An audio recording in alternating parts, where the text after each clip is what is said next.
Welcome back to KOAN Hot Talk, 1080 AM, 95.1 FM, The Joe Miller Show.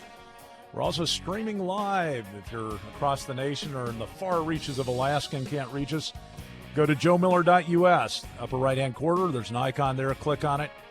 And if you want to call in, 569-1080. Again, outside of Anchorage, 907-569-1080. We have on the line with us Senator Jim DeMint, fighting the good fight in Washington, D.C., the head of Heritage. Senator DeMint, thank you for being on the show with us. Joe, it's great to know you're on the air. You're a real voice of freedom all around the country, so I'm glad the folks in Alaska can continue to hear from you. Well, thank you, Senator DeMint. I appreciate that compliment, but we really appreciate the fight that you're continuing to undertake in Washington, D.C. Most of my listeners, and I'll include myself in this, regard Washington, D.C. to be pretty much a cesspool. So anybody that decides to live there and fight, obviously it's grave sacrifice. Are you making any headway, the head of Heritage, compared to where you're at in the Senate? Well, I can do a lot more at Heritage than I could in the Senate with this president and the leadership now. Really, we are fighting the establishment, and that's both parties of special favors, cronyism, as we call it.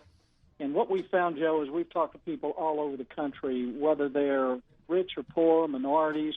If you tell them, hey, we want a government that creates opportunities for all, but favoritism for none, folks are generally nodding with you and say that's what they want. All they want is a fair chance. They're sick and tired of Washington handing out favors to those who are politically connected, mostly just, big unions, big corporations, big banks.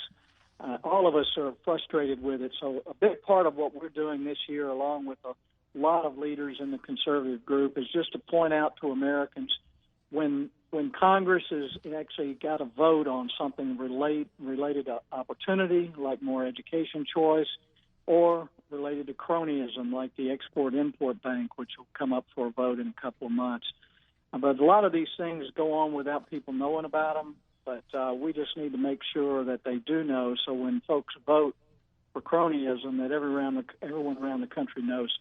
Well, you mentioned that in talking to folk around the country, and then you mentioned a pretty wide demographic, racial minorities, people that might not really see themselves as a special favored status amongst the politicos. They all kind of have the same feeling. One of the things that I've heard consistently in Alaska and when I go outside from others is a real disgust with the political process. And many of these observations come from folk that would consider themselves to be hardcore Republicans, but they have this perception that they've been sold out, both parties that are doing it, including the good old GOP. Is that a troubling sign to you that people are losing faith, maybe even to say it to the extent of the two-party system? Well, yeah, and I have to join that crowd periodically. The good news, Joe, as you know, a lot of people in the states are electing conservative governors, conservative legislators, and these states are doing more and more things that do create opportunity, tax cuts and reform, education choice, freedom in the workplace, like right to work.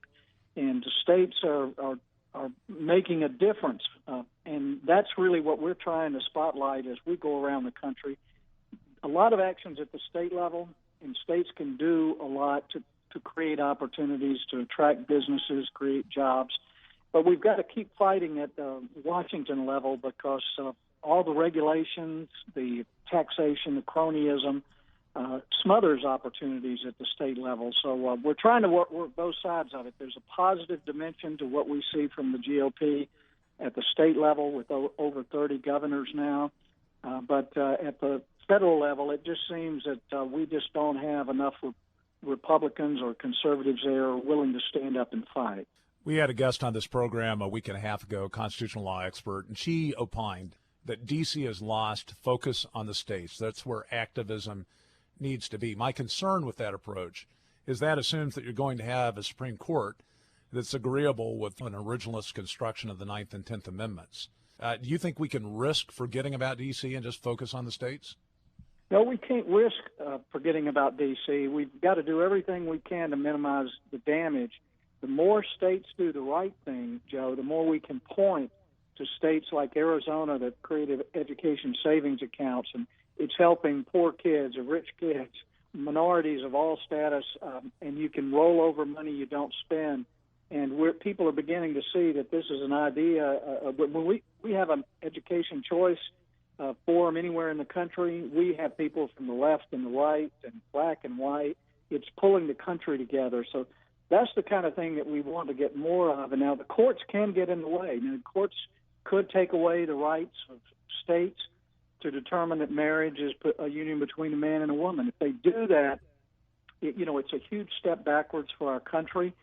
We don't think anyone in Washington should be defining marriage for everybody, even if we agree with them. But we've got a situation now where what we do at Heritage, we have dozens of people who are working on the Hill, trying to encourage the congressmen and senators who are doing the right thing, and let them know that there are millions of people out across America who will stand with them if they do the right thing. And, of course, Heritage Action is our sister organization, which can actually lobby Congress. So what we do on the foundation side is just give them good information, and we communicate with millions of Americans every day. And so I feel like we're making a difference. So we're working the good side at the state level and trying to minimize the damage in Washington. So with the gay marriage decision, one of the things I found really shocking, Alabama, some polling suggested 80% of the residents of that state wanted traditional marriage defined one man, one woman. And yet a federal judge goes in and says, nope, not going to happen. Of course, you got a Supreme Court justice there, even actually the whole Supreme Court now in Alabama, kind of standing up against that. My warning has been, even to my liberal friends, that if you allow that to happen, you effectively are allowing the court to legislate in any area. I mean, any construction that I can see of the Constitution, you have to take an activist perspective to get to where the court actually says the Constitution protects us. And this is all about subverting state rights. Where do you think this case is going to go at the Supreme Court level? Do you believe that this is going to be a states' rights decision, or do you think the court's going to go the opposite direction?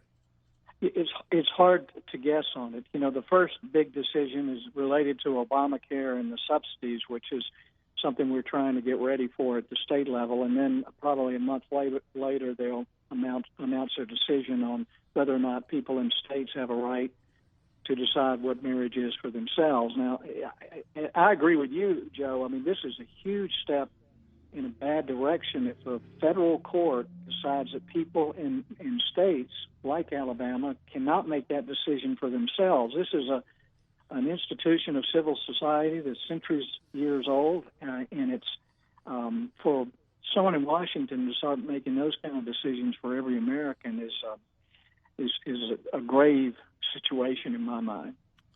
And we've only got 2 minutes left in this segment, but one of the things I really appreciate about Heritage, I've ran 2 races now. Heritage has always opened its doors to any candidate, I think, that wants to seek their expertise. But one of the presentations that I had about a year and a half ago was on the family and where it's headed in this country. And it is terrifying to look at the projection of where the American family is going to be. One of the parameters was single-headed versus mother and father household. When you look at stuff like that, I mean, do you believe that there's hope, or what's your assessment of it? Well, I believe if the federal government stopped incentivizing the negative behavior, then I think you would see society begin to put this back together. But if you tear down marriage and the family, which I think the federal government has essentially done over the last 30 or 40 years, it destroys opportunities for children. We know that there's almost no chance that a child is going to live in poverty if that child grows up in a family with a married mother and father. And that's the data. So it's an economic issue as much as it is a social or moral issue. But I just don't think for years the left has understood that and the right hasn't fought hard enough for it. And hopefully we can begin to put that back together. Senator Jim DeMint, the head of the Heritage Foundation, warrior for freedom while he was in the Senate, on the Joe Miller Show. Senator DeMint, do you have a few more minutes or we can keep you on? Okay, well, yeah, I can hang on for a few more minutes. Fantastic. Stay with us, the Joe Miller Show. More from Senator DeMint in just a few minutes.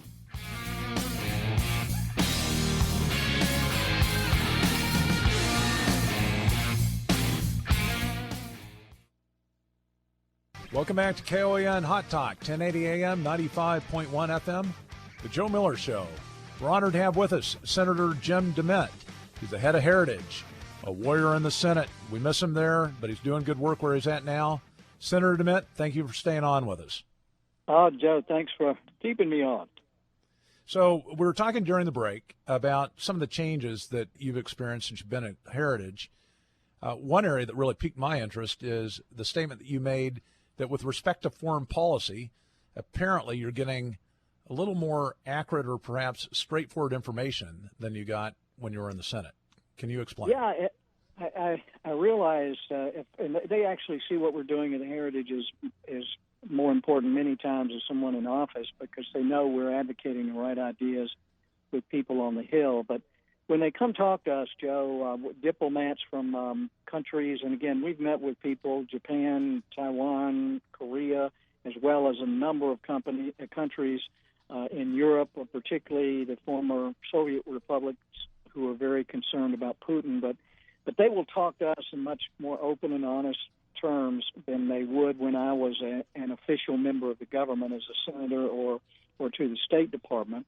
And it's very concerning to hear them talk about the perception of American weakness around the world and the effect that has on people like Putin and Assad and the leaders in Iran. But the perception of our weakness is destabilizing the world, and it's driving our allies towards folks that may not be as friendly to them. A lot of the Asian countries who are our allies are having to get closer to China, and a lot of the former Soviet republics are having to do more business with Russia because they're dependent on them for energy, and we're sitting here on a lot of energy we're not willing to export, which is so foolish for us. So, I mean, we could open up, as you know, a whole lot more in Alaska if the federal government would just allow it.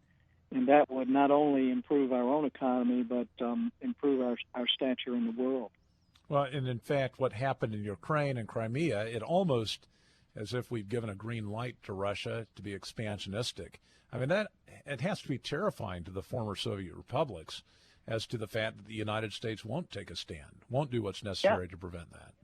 And there are folks in the White House and in Congress who think the drop in oil prices is going to weaken Putin, but the countries that know him best believe he's more likely to become aggressive, to create a nationalistic fervor in Russia. They feel that he's getting increasingly dangerous because he doesn't believe America would take a stand.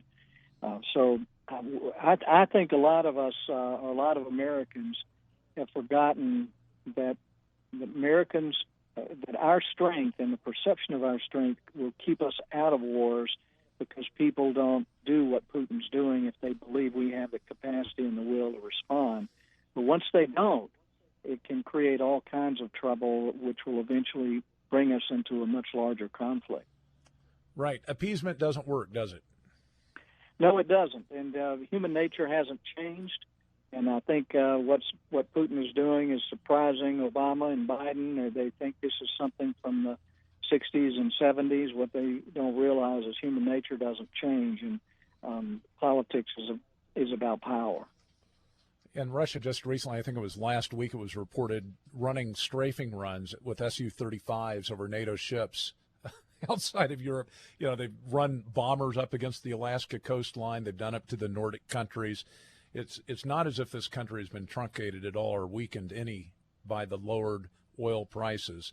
You look at China, too, the same thing there. You've got an expansionistic country, and you have a president that, with that no-fly zone that the Chinese are now demanding pre-notice before we fly into, Obama just says, yeah, go ahead. We'll let you know. Yeah. Yeah. So, I mean, it's just showing weakness. And so with respect to this president, you just think he's naive, or what's the motivation? Well, he's expressed that he doesn't see us as a world power in the sense of, or an exceptional world power, superpower. I think he sees if we have more parity with the rest of the world, that's more likely to create peaceful situation. And it's really the opposite. And I don't know really what motivates him. Every time folks guess, they get themselves in trouble. But it doesn't make any sense to anyone who knows our history and knows that the threats that are facing us around the world. Heritage just came out with an index of military strength, which showed America in a very marginal position against most of the threats we face around the world, and no longer capable of fighting two conflicts at the same time.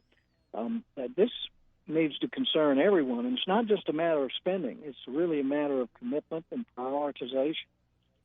And Iran certainly recognizes that they see us as weakened, there's no doubt. And, of course, Obama's playing directly into their hand with his apparent negotiations, which will allow them eventually to have a nuclear bomb and not really curtail their territorial or regional ambitions either, from what I can see.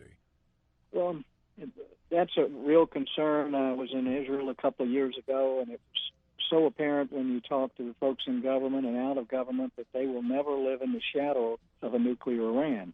I heard that over and over again. You know, never again is a phrase you hear all over Israel, which tells me one thing. If we don't stop Iran, Israel will have to, and that's going to be like hitting a beehive in the Middle East.